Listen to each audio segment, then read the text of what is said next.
নমস্কার বন্ধুরা, আশা করি আপনারা সবাই ভালো আছেন। আমার আরেকটা নতুন ব্লগে আপনাদের সবাইকে স্বাগত। এখন সকাল 7:30 আর আমি যাচ্ছি যোগব্যায়াম ক্লাসে। আর কাল ভোর রাত থেকে না সমানে বৃষ্টি হয়ে যাচ্ছে, এখনও বৃষ্টি থামেনি। আমি তো বেরিয়েছি কিন্তু মুষলধারে ভালোই বৃষ্টি হচ্ছে। দেখুন, দাঁড়ান আপনাদের দেখাচ্ছি কিভাবে বৃষ্টি হচ্ছে। এই দেখুন, এখন ভাবছি যে যদি একটা অটো পেয়ে যাই, অটো করেই স্কুলে চলে যাব। এই যে একটা অটো পেয়ে গেছি, এখন অটোয় উঠে পড়েছি।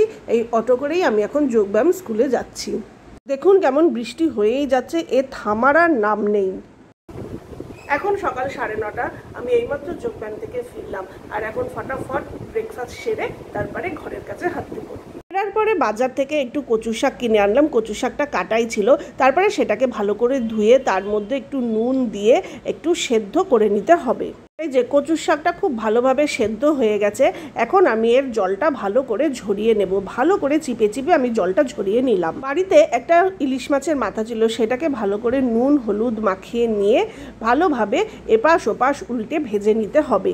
তারপরে সেই ভাজা তেলের মধ্যে একটু কালো জিরে ফোড়ন দিলাম, একটু তেজপাতা ফোড়ন দিলাম, আর কাঁচা লঙ্কা শুকনো লঙ্কা ফোড়ন দিলাম। দিয়ে সেটাকে ভালো করে নাড়িয়ে চাড়িয়ে তার মধ্যে সেদ্ধ করে রাখা কচুর শাকটা দিয়ে দিলাম। এবার ওই সেদ্ধ করা কচু শাকের মধ্যে পরিমাণ মতো নুন হলুদ দিয়ে সেটাকে চাপা দিয়ে দিয়ে খুব ধিমে আঁচে ভেজে নিতে হবে। তারপরে কচু শাকের মধ্যে ভেজে রাখা ইলিশ মাছের মাথা দিয়ে চাপা দিয়ে দিয়ে খুব আস্তে আস্তে সেটাকে ভালো করে নাড়াতে হবে। তার মধ্যে পরিমাণ মতো চিনি দিয়ে আবার কিছুক্ষণ নাড়িয়ে চাড়িয়ে ব্যাস, কচু শাক রেডি। এখন বিকেল 5:30 আর আমি যাচ্ছি ছেলেকে নিয়ে ওর টিউশনে।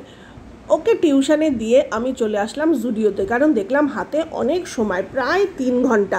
তা কী করব, সেই জন্য ভাবলাম গড়িয়াহাটের এই জুডিওটায় একটু ঘুরে আসি, দেখি কি কি কালেকশন এসছে। আমার একটু কুর্তি কেনার দরকার ছিল, সেই জন্য প্রথমেই চলে আসলাম কুর্তির সেকশানে। তারপরে আমি আসলাম লিপস্টিক কিনতে, কারণ আমার সব লিপস্টিকগুলো প্রায় নষ্টের পথে। তাই এখান থেকে একটা লিপস্টিক নিলাম। তারপরে চলে আসলাম এই নাইট স্যুটগুলো দেখার জন্য।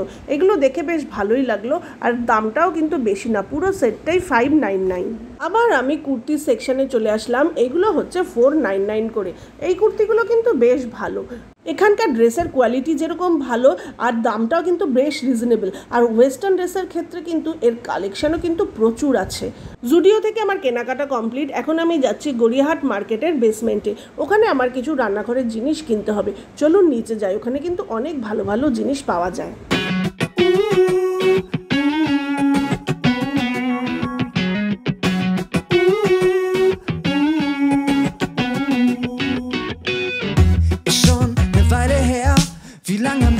এই বেসমেন্টে না ভ্যারাইটি জিনিস পাওয়া যায়। এখানে না খুব ভালো ভালো তত্ত্ব সাজানোর ট্রে পাওয়া যায়। এত সুন্দর সুন্দর ট্রেগুলো দেখার মতো। আর তাছাড়া বার্থডে বা কোনো বাড়িতে কোনো অনুষ্ঠান হলে বা দিওয়ালি বা কোনো পুজো, যে কোনো সময়ে ঘর ডেকোরেশন বা অন্যান্য জিনিস যেগুলো প্রয়োজনীয় ওই সময়, সেগুলো কিন্তু সব এখানে পাওয়া যায়। আমার মনে হয় এমন কোনো জিনিস নেই যা এখানে পাওয়া যায় না। চলুন, আমার না কিছু রান্নাঘরের জিনিস কেনার দরকার আছে। এই যে এখানে এই গলির ভিতর থেকে যাব, এখানে একটা মুদিখানা আছে, ওখান থেকেই আমি কয়েকটা জিনিস কিনবো।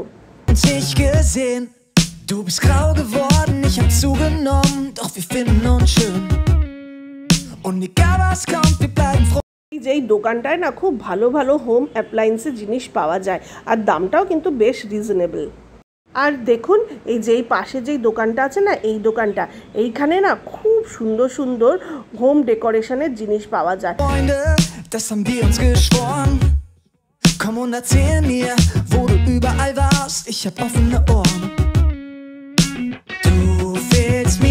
এখন আমি এসছি বালিগঞ্জ মার্কেটের, যেখানে ফুল গাছ পাওয়া যায় সেইখানে। এখান থেকে আমি একটা কাঠগোলাপের গাছ কিনবো। দেখুন কি সুন্দর সুন্দর গাছগুলো না। এখানে ভ্যারাইটি ধরনের গাছ পাওয়া যায়, আর দামটাও কিন্তু রিজনেবল। একটু দরদাম কিন্তু করতে হবে। এই দেখুন কত ধরনের ফুল গাছ, আর কি সুন্দর সুন্দর না। আপনারা এখানে ইনডোর আউটডোর সব ধরনের গাছ পেয়ে যাবেন। পাতাবাহারি থেকে শুরু করে ফুল গাছ, ফল গাছ, সব গাছ আপনারা এখানে পাবেন। কিন্তু একটু দরদাম কিন্তু করতেই হবে।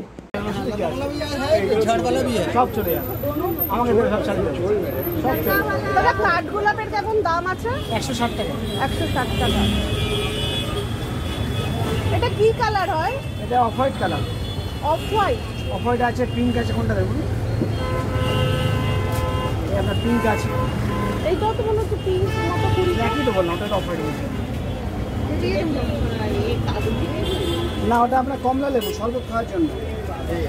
কাগজি দেবো না, এখানে কাগজি আছে, গন্ধরে আছে, পাতি আছে। कौन सा देगा बोलिए? गमला में लगेगा ना? है गमला में, जमीन में कोई बात नहीं। কোনটা দেবেন না? अच्छा इसको धूप चाहिए क्या? आधा घंटा होने से हो जाएगा, सारा दिन होने से हो जाएगा। ज़्यादा होने से पानी ज़्यादा चाहिए, এটা কি थोड़ा होने से স্পাইডার पानी थोड़ा चाहिए। হ্যাঁ, স্পাইডার প্ল্যান্টের কেমন দাম আছে? এগুলো 60 টাকা, ওটা 80 টাকা। বড় আছে 120 টাকা। पानी देगा, गमला भर के देगा, झूल मिट्टी दे। हटाने से तब पानी। হ্যাঁ ঝুলবে করে। ঝুলবে। আর এইগুলো पानी देगा, गमला भर के पानी देगा। আমি এখান থেকে একটা কাঠগোলাপের গাছ কিনলাম যার দাম নিল 140 টাকা, আর একটা স্পাইডার প্ল্যান্ট কিনলাম যার দাম নিল 60 টাকা। আর আমার এখন মোটামুটি সমস্ত বাণিজ্য শেষ। এবার আমি ছেলেকে আনতে যাব, আর সময়ও হয়ে গেছে, মোটামুটি 9টা বাজতে যায়, ওরও ছুটির টাইম হয়ে যাচ্ছে। তাহলে চলুন ওকে নিই আর বাড়ি ফিরি। এখন রাত 9:30, আর দেখুন কেমন জোরে বৃষ্টি হচ্ছে, আর মোটামুটি এই বৃষ্টির জন্য না জ্যামও হয়ে গেছে।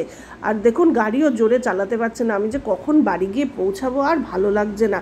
দেখুন কিভাবে বৃষ্টি হচ্ছে, সকালে একচোট বৃষ্টি, আবার বিকেলে বৃষ্টি, কি সমস্যা না।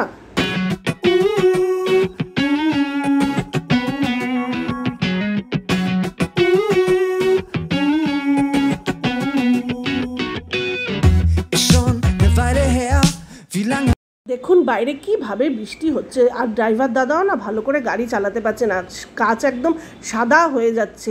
কি সমস্যা না বাবা, ভালোভাবে বাড়িতে পৌঁছাতে পারলে বাঁচি। আর অনেক রাত হয়ে গেছে, তাই এখানেই আমি ব্লগটা এন্ড করছি।